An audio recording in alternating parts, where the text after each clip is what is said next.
Startup has got to be a byproduct for that. It shouldn't be the other way around where you start up something and then look around what to solve. I strongly believe in letting the employees fail also.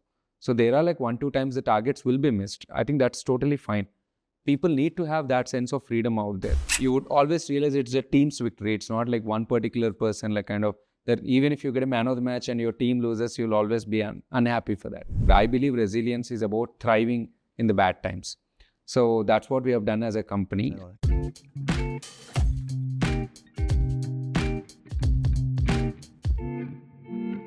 Hello everyone, welcome to another series of Embrace Excellence. Today we have with us a very inspirational leader who's done some really exciting stuff along the way his journey. And for me, it's a great pleasure to have on our talk show today, Shravan Gajula, a very reputed name in the startup ecosystem. A few of you might know him as the co-founder of Add-on-Mo.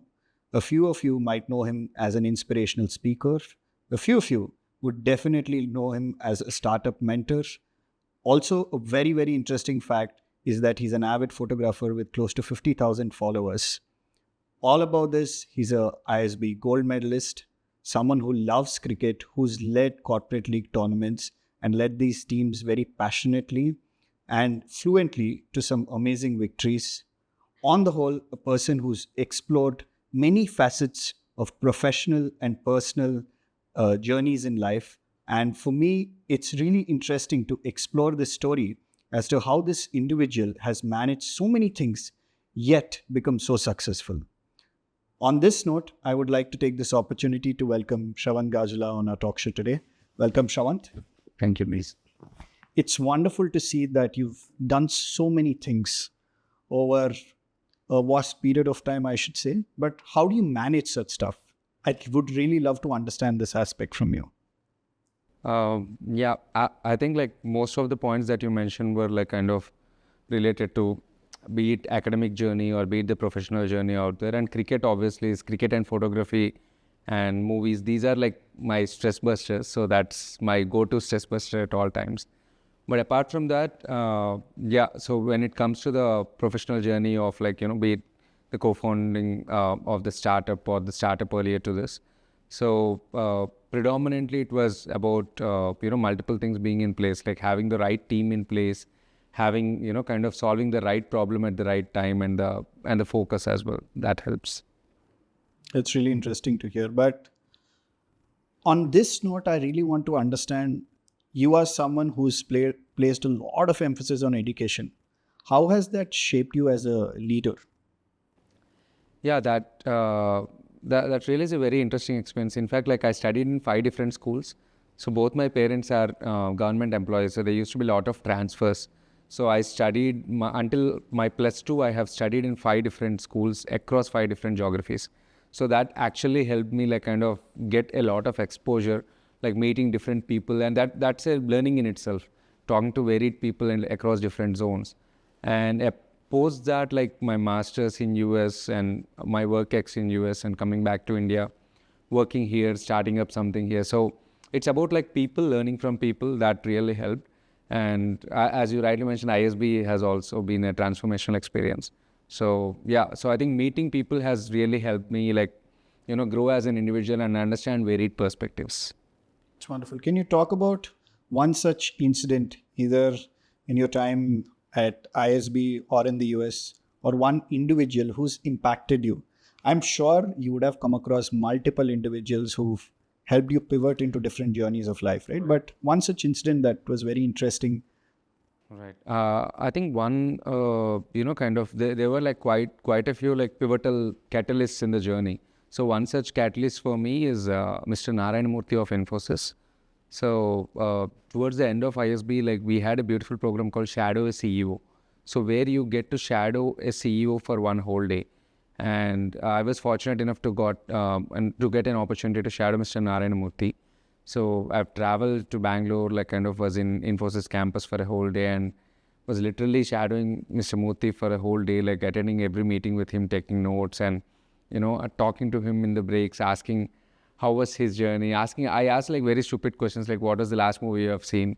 So we discussed about Kabhi Khushi Kabhi Gum. That was the recent movie back then that he has seen. But But overall, that was like a very inspirational motive for me. The man was already like 60 plus back then, yet he makes it to office like at 7 a.m. and he takes the calls on the way, and he starts working from 6 a.m. in the morning. And some of his meetings are extremely uber productive. Like kind of the meeting schedules was like for 10 minutes standing meeting, and he makes certain decisions which would actually, kind of impact the company for next 2 quarters. So, that kind of focus over the 10 minutes, like on the way, walking towards the meetings as well, he'd be working on certain notes. People walking along with him would be feeding him some information about the upcoming meeting. So that was like kind of like extreme productivity for me. So that was one catalyst of experience for me. And later I got an opportunity to meet Satya Nadella as well in person in Microsoft days. So that was also a very good experience. So yeah, I think like kind of working with these leaders has been like kind of really helpful. Like they say, kind of you see the world through the shoulders of the giants. So I truly believe in that. I think these big people like kind of Deependra Goyal has been on cap table right now. So all these people who have been there, done that. So that's something which has been truly transformational and helpful. That's really interesting to hear. I'm sure it would have been wonderful meeting Satya Nadella as well. Did you get to spend some time with him? It's a quick 5-minute conversation. That was his first visit to India. I had to travel to Delhi. I was part of Microsoft Journalist program back then. So as part of MS Journalist, I, kind of got qualified or something. There was some shortlisting that happened. So I went out and I got an opportunity to travel to Delhi. It was a good 5-minute conversation. And yeah, again, like it was very, very interesting, candid responses by him. Like, where they were like kind of a lot of journalists were asking questions about like the comparisons between Amazon, Google and Microsoft, and he handled it so beautifully. So I think he's a good visionary. Yeah. Wonderful to hear. So I believe you're a natural leader. A lot of them who know you also believe that you're a natural leader because of the kind of things that you do, how you deal with people around you. But do you think leadership and entrepreneurship is different? The reason I'm asking this question is you said you did shadow a CEO. So how do you differentiate that? Do you think there is a thin line of difference or a vast line of difference being a leader and an entrepreneur? Good question, actually. Very interesting. So I believe entrepreneurship has a lot to do with problem solving. So quite a few people predominantly talk about, I'd want to start up a company. I'll want to, kind of like find a company, and then later they look at the purpose. But it should be the other way around. You have to solve a problem. You have to identify a problem, think of solving that problem, and startup is a natural process. Startup has got to be a byproduct for that. It shouldn't be the other way around where you start up something and then look around what to solve. So that's about entrepreneurship. You're solving a problem out there. Wherein leadership, I believe, is a lot more broader, where leadership is the ability to, inspire and influence someone else to do something. So, kind of it's more about like having the understanding of the whole situation, ideating that and ensuring that the execution happens well. Like, for example, Dhoni doesn't need to know how to bowl the Yorker right beside the white line, but he needs to assess the situation. He needs to inform the bowler, this is what you need to bowl. And and ensure that the bowler, he has enough influence on the bowler so that it would be executed seamlessly. So that's about leadership, in my opinion. That's very well put, I should say. On that note, I want to ask you one thing about Add-on More. It's been about a 10 years journey or plus? It's 7 so far. 7 years. What was the problem that you were trying to solve then? So with Add-on More, while we were looking at in the initial stages, the key problem that we were trying to solve is, digital taxi toppers was something which never existed in India. And it was outdoor advertising has always been static. It was like the size of the hoardings and the size of the billboards have been increasing, but online advertising has been growing leaps and bounds. We're talking about if you order a camera, you get the relevant lens recommendation as an ad for you. So that's the kind of ads, kind of like intriguing ads that are coming to us. Wherein outdoor advertising has always been the static posters out there. So that's when, based on experience in US, I was there for about 4 years. It's a very common scene to see taxi topper ads in US, especially in New York. Okay. So that was the time, incidentally, where Ola and Uber were conglomerating all the cars in the country. So I thought it's a great time to mix those two solutions, like kind of have something on taxi toppers, make a digital taxi topper, where the ad can change based on location, based on time of the day. So that was the solution. That was the first product that we thought of. And obviously, like kind of it has its own set of challenges and interesting ups and downs. But yeah, that's how it all started. So one interesting point you mentioned here is about the ups and downs, right? A lot of entrepreneurs, when we hear their journeys, we really want to hear how they made it there, the success story of it. But the turbulences they go through and how they've handled it is the real defining factor, is what I feel. Would you like to elicit a little bit more on that as to how did you go through this journey and how were you able to face these and get your company to where it is right now? Got it. Yeah, couldn't agree more when you rightly said like kind of about turbulences which were not known or acknowledged by many typically. Yeah, for us even at Adonmo there has been again like COVID has been like a major bummer. Like we have been growing at a great pace in terms of taxi toppers, and suddenly when COVID hit, like everything came to a halt. And then like we pivoted at the right time into the right vertical, which is residential lift lobby screens, and then we have scaled up across the country. So yeah, as they say, when when going gets tough, the tough gets going. So that's something I believe very strongly. When in terms of these turbulences, you need to have that resilience, and resilience is not just about surviving or let the storm pass kind of an attitude. I believe resilience is about thriving in the bad times. So that's what we have done as a company, and the team is kind of responsible for that. Like the way they have embraced that challenge, the way they have stuck to the company. They could have like kind of moved on to a different company. They could have have that negative mindset or carrying that negative mindset, but everyone in the company has been like super positive, super charged up. We can do something, we can build something. So that's the kind of attitude and that positive mindset which made the whole difference for us. So it's an interesting take, right, when you're talking about teams. And I personally would resonate with that, or I'm resonating with that at this moment, because I believe in building strong teams for the success of an organization. And you have mentioned at least twice or thrice in this interview already about the right teams, the right teams. I'm sure there is a very strong culture that's building these right teams at Adonmo. Would you like to talk a little bit more about the culture that plays a pivotal role in the success at Adonmo? 100%. I believe culture is everything for kind of making or breaking the company. So when you say culture, it's not just about ping pong tables or free snacks in office. So when we say culture, we talk about how people treat each other in the company, how the values, the core values of the company, and at the center of it is trust. How well colleagues trust each other, how well colleagues trust the vision of the company, the purpose of the company. So that is pivotal in terms of growth of the company. If you need to take a company from one orbit to the next level, you need to have that strong culture, and more than strategy, I would say. Culture eats strategy for lunch any day. So, that whole culture aspect is something that we have always been, kind of super focused on. In fact, the first 40, 50 people of the company I personally interviewed, including the office boy. So, because that's something which I strongly believed, I have seen that in my earlier startup at Microsoft, at US, the companies I worked with.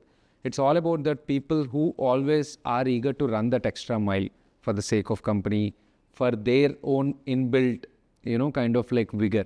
So that's something which is at the center of growth of any institution. Wonderful. When you say that this is what builds the culture of an organization and how your teams get together, I know that for a matter of fact that this is again driven by the leadership, right? The leadership needs to decide what's going to happen. So what is that one trait for a leader that defines the success of an organization? That pivots the organization in a certain direction according to you? Yeah, again, like I said, leadership is like kind of a concurrence of multiple core values out there. But if I need to pick that one trait, in my opinion, is empathy. I think a leader should have an emotional intelligence. He should be able to understand and, kind of like be able to empathize with everyone that he talks to in the company. So that is more important than anything else, in my opinion. Fine, that's great. But when you're talking about empathy, I just have a different line of question out here. How does accountability and empathy go together? Because when you try to be accountable in an organization as large as yours, you need to take tough calls. Does Shravan take those tough calls? Because I see Shravant, someone who comes across with a very pleasant demeanor, who's very nice to everyone. Empathy flows out of you when you're talking to someone. Then how do you ensure accountability takes place in an organization? Like, You need to see me at work. I have been like kind of in both shoes. Like kind of there were like scenarios where I've been like very empathetic to people, be it in terms of like kind of the leaves work or like kind of assignment of work or the kind of freedom that was given to them. At the same time, the job needs to be done at the end of the day. So it's up to them. It's their own pace how kind of they would want to perform and they would want to manage their tasks. So you can't just like pinpoint and micromanage saying that, hey, you need to write this line of code out there. So at the end of the day, I need that feature to be built and deployed in so and so time frame. Unless I see a red flag where things are getting delayed, that's when I'd step in and I'd say, do you need any help? Do you need anyone else like to assist you in that particular role? I think that level of freedom is important. While we are empathizing, giving that freedom is equally important, and that's when I believe the results would carry on. And I strongly believe in letting the employees fail also. So there are like 1-2 times the targets will be missed. I think that's totally fine. People need to have that sense of freedom out there. So let them fail, and that's when they would learn and they would see the macro impact. I would actually, a lot of people in the company would know about the macro impact of what they are doing. That's the kick of working in a startup, right? So you would know the results. You would be seeing, hey, if you do so and so feature, you would know this feature has helped Amazon out there. You would know this particular sale that you have done has actually helped increase in the valuation of the company. So everything is like so evident, and I tried to keep it that transparent to the teams. So that's when they would get the kick out of it, and that's when they would be driven to do more. I actually got a lot about the culture in this 2 minutes that you spoke about. You were talking about letting them fail. You were talking about empowering them. At the same point of time, no micromanagement. It's very interesting to see what are all the kind of things that you're getting into a team like this. To move into a completely different line of things, what's happening here is every word you say is making me think how Shravant works, how Add-on works, what's happening in this ecosystem, right? Let's talk about the macro level ecosystem of India as a whole, the startup ecosystem. Huge number of unicorns, a number of startups, multiple of them which are playing the valuation game. You are at $100 million, but you're with positive cash flows. Correct me if I'm wrong. Yes. And you're one of the very few in the Hyderabad ecosystem as well as in the India ecosystem who's raising funds, who's playing the valuation game, but they're smart enough in maintaining their cash flows in a positive way. How are you doing that? And what are your opinions or views on what's happening in the startups ecosystem in India? Yeah, I think as per ecosystem, India has been like thriving. I think India has been like kind of going at a different supersonic speed compared to rest of the globe. And like the recent report that was talking about the recession probability as well, India is at the least where it clearly says that probability of recession is 0%. So that's the kind of like state we are in. So we're at the right country at the right time. So that's one. And in terms of macroeconomic factors, they certainly do play a role.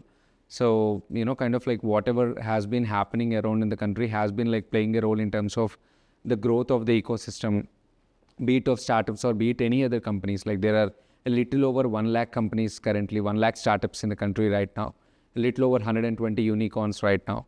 But the good point is like kind of people has been realizing a lot lately over the last 2 years, especially about the importance of profitability. So earlier it used to be the game of scalability. So now I think like people have been balancing scalability and profitability quite well. So that's the reason we have seen only 2 unicorns last year versus 45 2 years ago. Yeah, so that's something which has been like kind of a good change for the ecosystem. On that note, Shravant, I really want to understand what is Add-on more aspiring to be? This is something I'm sure most of them would love to hear who follow your journey in specific. Well, we're certainly not in the race of unicorn. So I believe valuation is a byproduct of excellence. If you solve the problem right, if you, kind of like tap on the right direction in terms of growth of a startup, the revenues, valuations, everything would be like a byproduct of that. So we are currently India's largest digital screen network, and we are in about 20 geographies right now. So our growth path is towards like kind of growing much wider and deeper in Indian ecosystem. There's a lot more to grow. and we have built a programmatic engine, technological advancements. So there's a lot of innovative campaigns that brands are working with us on.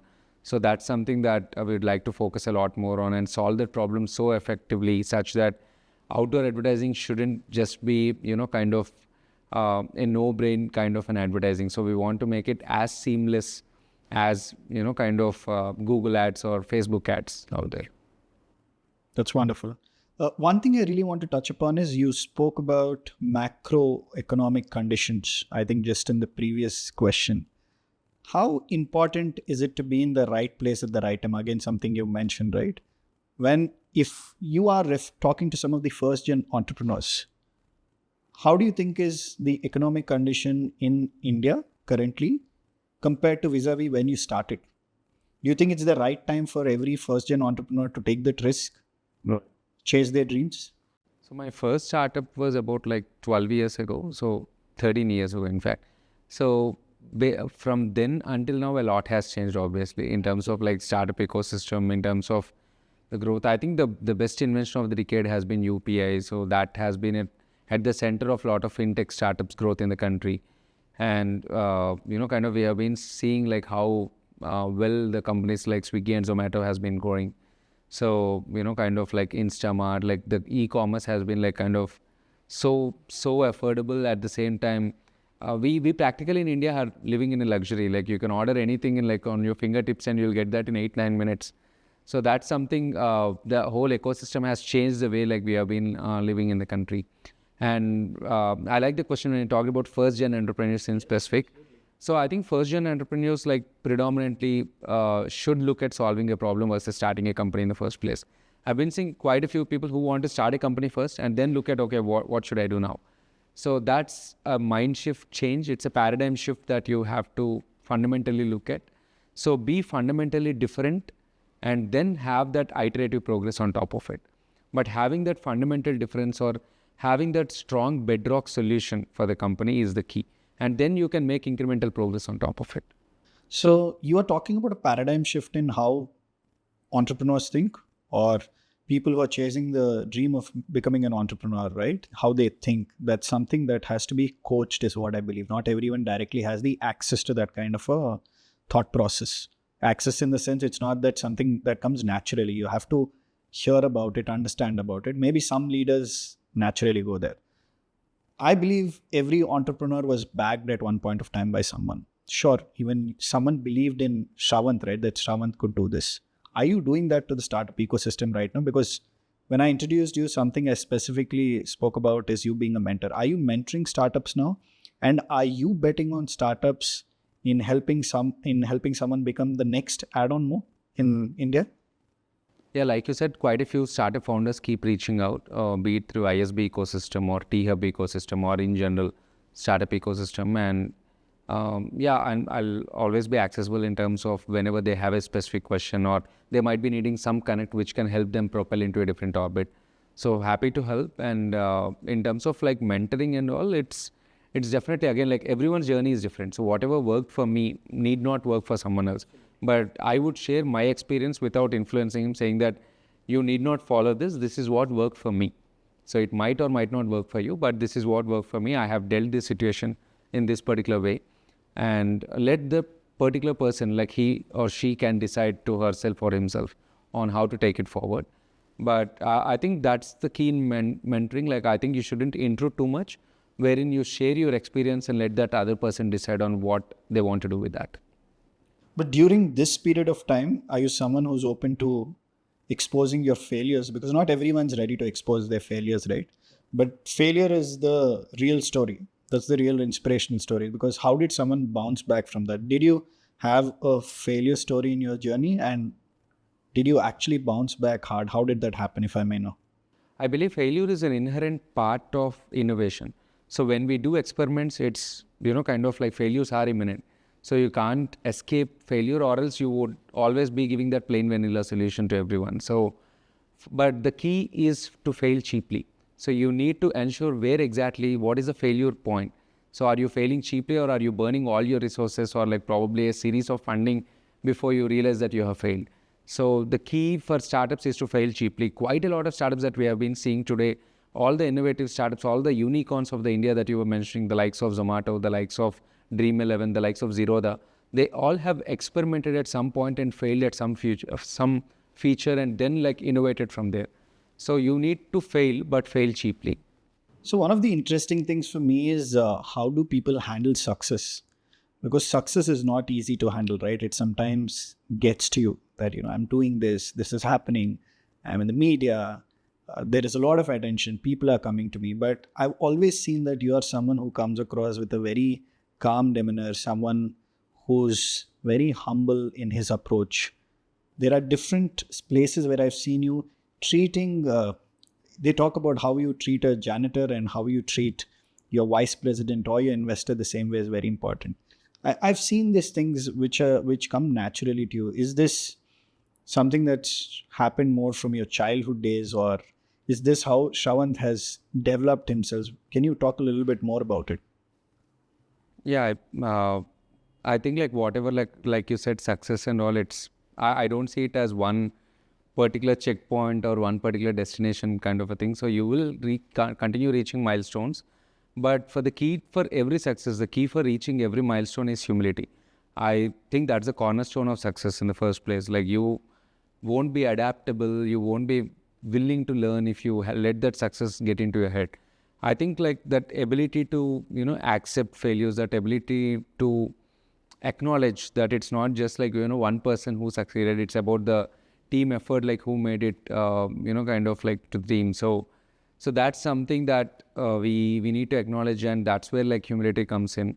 And like right from the beginning, I have been like, again, like sports have helped a lot, like kind of team sports and team bonding activities would always like kind of helped a lot, wherein you would always realize it's a team's victory. It's not like one particular person, like kind of that even if you get a man of the match and your team loses, you'll always be unhappy for that. So that's something, I believe from the beginning that it's about, kind of like going together as a team. So if you need to go far, you need to go together. Like you can't just like kind of like go alone. You're talking a lot about cricket, right? And I know you love shoes and you're a great movie fan. Now, why I really want to get there is at this place, that too, when you are trying to reach to a point of success, you're someone who's absorbing a lot of pressure. There's a lot of stress. A lot of entrepreneurs don't talk about that. And I'm sure having something that drives you and you're passionate about helps you deal with your stress. How do you handle your downtime? How do you feel? How do you energize yourself? And how do all these different small things you do, how do you give them space in your such busy schedule in life? Because everyone wants your time and you want time for yourself. Right. How do you manage that? That's a great question. I think in terms of like multitasking or doing multiple things at a time. So I think it's about like when you say multitasking, I personally like kind of deal with it in this way. So when I was working on one particular task, let's say when I play cricket, I focus only on cricket. So I won't multitask while doing one of those tasks. So when I'm watching movie, I watch like with utmost interest. I won't even like take calls during the movie, or unless obviously it's a work emergency kind of a scenario. But when I spend like kind of great time with family, or we play games, or like kind of go on a vacation, it's like kind of like giving that utmost importance and doing that with that dedication and focus that lets you truly multitask is what I believe. So you need to like kind of like pocket your time, 30 minutes, kind of for this particular series, or 3 hours for a cricket match, or, kind of like 2 hours for like, kind of like a drive. So all those things you need to like kind of like time box those things. That'll really help manage the time very effectively. And that has been working well for me. It's nice. And to stress a little bit more on the cinema aspect that we're talking about, being Indians, movies or cinema or media is a source of entertainment for us, but it's also a source of inspiration and knowledge is what I feel personally. Could you talk about one film or a specific dialogue in a film that has inspired you, that has shaped you in a certain way? So there's no one movie or something, but I'm typically a big movie buff. I have watched like quite a few movies. Like when Netflix was launched, when I was in US, I watched 42 movies in the first month. Netflix wrote an email to me saying you are a valuable customer and all that. So that was the time where Netflix was giving that envelopes with the DVDs, and we were supposed to send the envelope back. So 42 movies in 1 month was a big thing back then. They had a limited database also back then.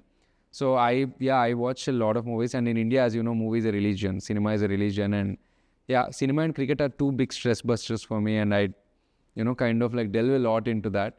And for me, it's a very good bonding activity as well. Like a lot of the times, like when we were working quite late in office until 9 o'clock or 10 o'clock, we'll suddenly like let's go for a movie, and I think I'd watch at least like close to 100 movies with my teammates.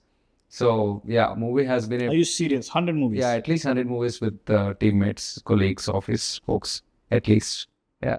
So do you have some songs playing in the office when there's a celebration going on? I'm assuming there's a lot of celebration. No, there'll be birthday celebrations. There'll be like Friday fun activities and games and kind dumb sharads kind of activities that we do. But there won't be an ambient music that keeps going. That's definitely not there.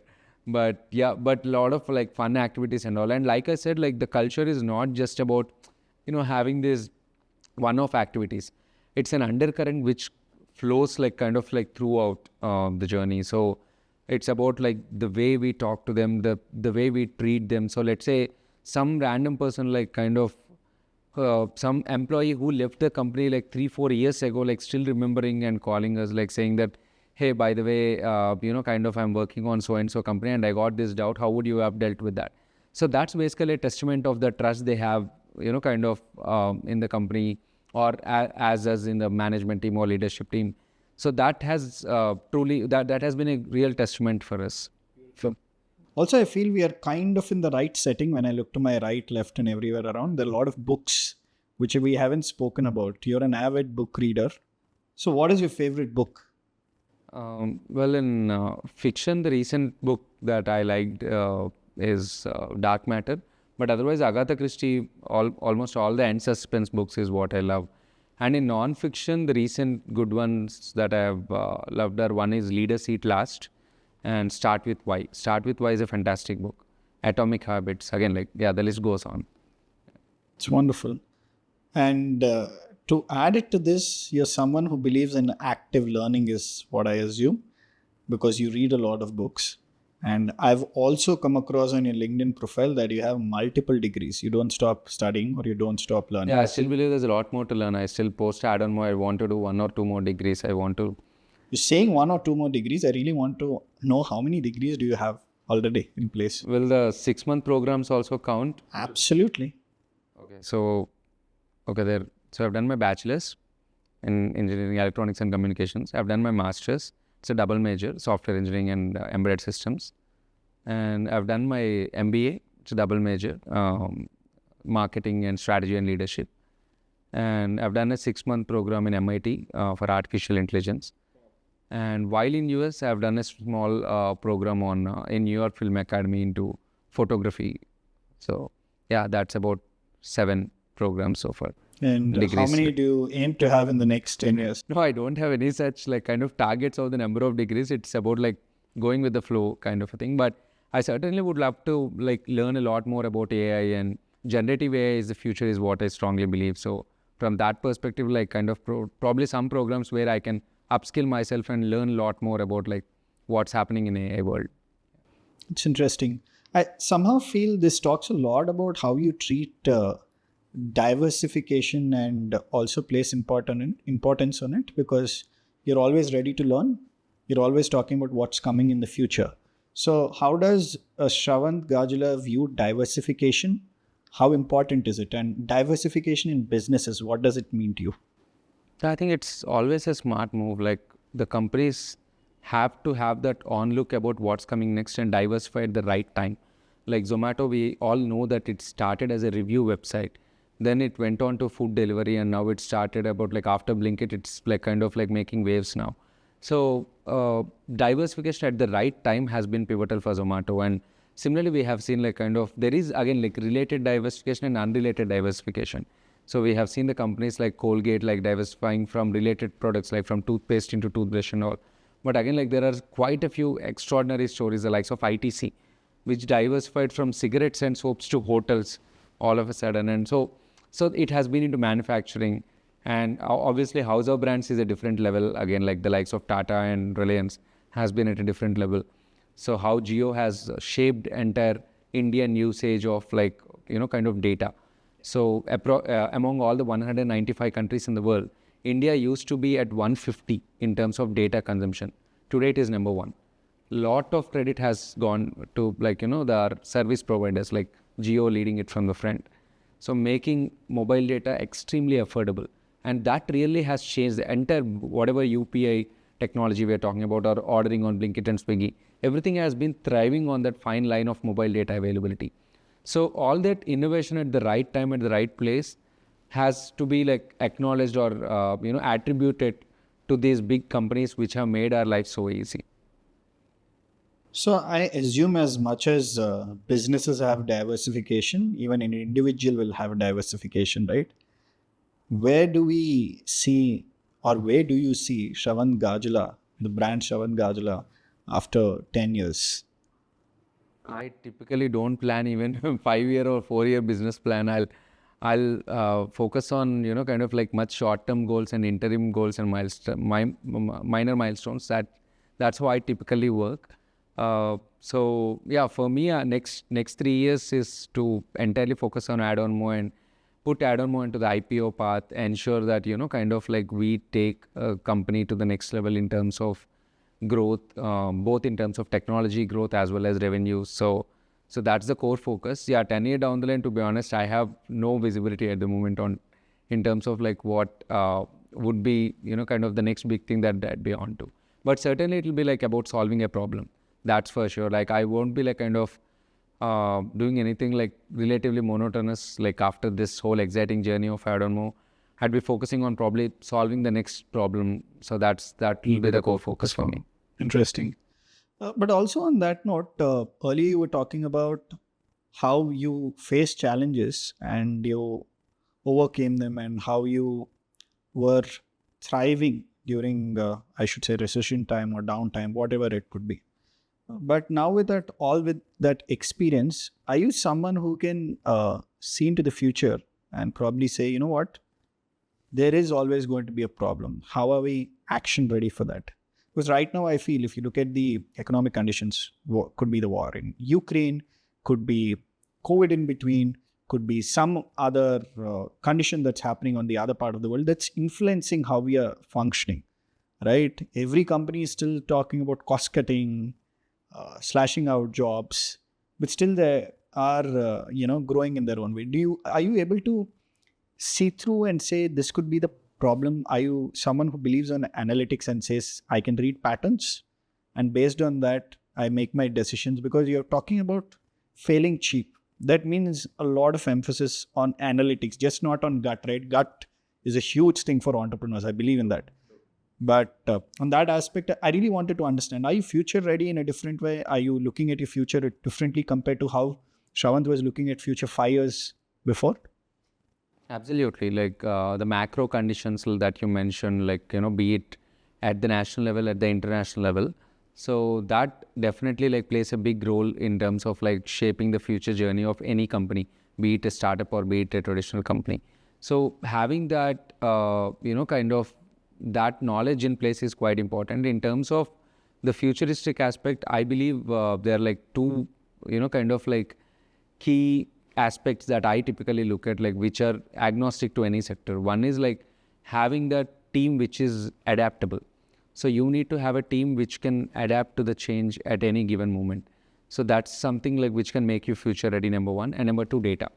You always need to have the data patterns, and kind of identify the trends and double click into that particular data and try and identify how can you make yourselves better, how can you make your company better. Is there something else where you see an aberration, or is there some other gap that you can solve? So I think like having a strong team and having focus on data are the two aspects which can always keep you future ready. It's amazing. So what is the future of data according to you? What's going to happen with data? Is there going to be some innovation, or are we just going to go deeper and get faster analytics on data? Yeah, I think faster analytics and having that more and more data patterns evolved is something which definitely is going to be the future. And at the same time, AI is going to play a huge role out there. So yeah. And do you think jobs will exist post AI? Yeah, definitely. Again, like AI is there to make our lives better. It's not like kind of the jobs would suddenly vanish and it'll be robots working out there. So there will be like, certain places like where AI can make our lives easier, but people has to upskill to the next level. People have to upskill to the next level to use AI to the right, to solve the right problem out there. But it's not a case where like everyone suddenly become jobless. So that's not how it works, is what I believe. It's wonderful. Just going back to something that we've discussed in the initial stages of our talk, we're talking about first generation entrepreneurs, right? Could you talk about anything related to how it was for you to become a first gen entrepreneur? Are there any challenges that they face? Because I'm sure a lot of them viewing this interview right now, they would really be aspiring to become a future entrepreneur. And I've seen a lot of entrepreneurs are pushed back by something. Got it. Yeah. Any Yeah. thoughts on that? Yeah, for me personally, like again, like I personally don't come from a very well-off family, so it was a big decision at home first. More than convincing the investors, I need to convince my parents, saying that, hey, I'm quitting Microsoft to start a company. So that was a big thing. Like I had to convince my parents and kind of let them know that, by the way, I'm planning to come back to India to start my first startup. And I was quitting Microsoft to start my second startup. So these are like kind of like big shockers for them. So yeah, but they have been like super supportive, and that's actually a strong force or a strong reason for me to kind of validate myself and validate that the company can go up to the next level. So that really helped. And first generation entrepreneurs, like typically one thing that I would suggest is be very clear on what you want to solve. Be extremely clear on the problem statement. Be extremely clear on the solution, and that's when you take the plunge. So you don't take the plunge first and then kind of like scout around. That's not the right way to start a company. So I think first gen entrepreneurs, I would recommend strongly, is to focus and have that clarity of problem and solution before you take the deep dive and the plunge. Focus and clarity, right? That's a talk that talks a lot about your mindset per se. Right. And I believe as much as your skill sets play a role, it's your mindset, how you place yourself, and how you're shaping it up matters a lot. So, how was your mindset when you were starting off your journey, and how did you ensure it was in the right place? Did you have a mentor, or were you continuously in the surroundings where you were looking at people who were thriving? How did it happen? And to be honest, the time when I heard about Add-on 7-8 years back, I didn't know. I mean, I just got to know about 1 year back. There are startups which have started with some brilliant thoughts, brilliant ideas. Hardly 4 to 5% made it through up to level. About 2% made it to where you are. How does mindset play a role in these kind of journeys? I think mindset is everything. Mindset is absolutely important in terms of running a company, especially from 0 to 1. Any company, I believe, has a 2 levels of journey: 0 to 1, 1 to 10. So 1 to 10 is a scale game. 0 to 1 is a validation game. So 0 to 1, when you're validating the idea, when you're building that minimum viable product, when you're convincing your first investor, when you're hiring your first 20 employees. So that 0 to 1 game is where you need to give your 100%. You can't be lackluster during that journey. You can't, to be honest, like your work-life balance, taking a vacation, taking a break, everything goes for a toss. Exactly. You need to be utmost focused in that 0 to 1 game. So that's like kind of very enjoyable for me, like kind of 0 to 1 game. And it's all about the team again, like kind of like having a, kind of like great team around you will help you, navigate through that 0 to 1 phase very easily. And whenever like kind of you're talking about like starting up a new feature or like, doing some kind of pivot out there, it's again 0 to 1 for that particular segment. So you always need to have that fresh energy, kind of fresh frame of mind whenever you're trying to solve something. And that really helps us. So Shravan, while we're at the fag end of this interview, a lot of learnings, a lot of insights. But one thing that really is stuck with me is when you spoke about 0 to 1 and 1 to 10, right? Companies going from 0 to 1. Now, there are a lot of companies in India which have reached that scale of, transitioning from 0 to 1. What would your message be to these entrepreneurs, these group of individuals who want to scale it up from 1 to 10? That's where I see a lot of them fizzle down. I believe constantly innovating is one thing. You need to try and understand whether your, kind of your solution is still relevant in the market after you reach a scale of one. Has your company or solution become obsolete, or is it still relevant? And try and identify that piece out there is the first core parameter. Or if a pivot is needed, do it right away, without the sooner the better. And apart from that, being part of the right ecosystem and having that right camaraderie is the key. At the end of the day, you are an average of the top 5 people you roam around with. So having that right, kind of people around you will make you a better person and a better founder. Wonderful. Thank you so much, Shravant. I think it is a brilliant afternoon. I've got to learn so many things, some amazing stories, great insights, your thoughts about entrepreneurship, your ideas on leadership, how young entrepreneurs should look at business more from a problem solving point of view than from starting just a business, and what has led you here, your humility, your thoughts about your team. I think it just engulfs a beautiful journey together. I only wish I get another opportunity to do this again with you, maybe 5 years down the line, and see what all you've done, more courses that you've added up in your kitty. And I'm sure you'll have a lot to share again once we meet. But on this note, I would love to wish you all the best for your journey ahead, whatever that you are aspiring to do, and wherever Adonmo is going to go. I'm sure we're going to see and hear a lot about it. Thank you so much, and totally appreciate you for taking out the time and sharing this journey with us. Sure. Thank you. Thank you.